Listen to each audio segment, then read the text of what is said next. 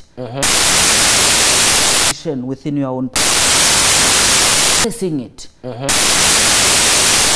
Within your own assessing it.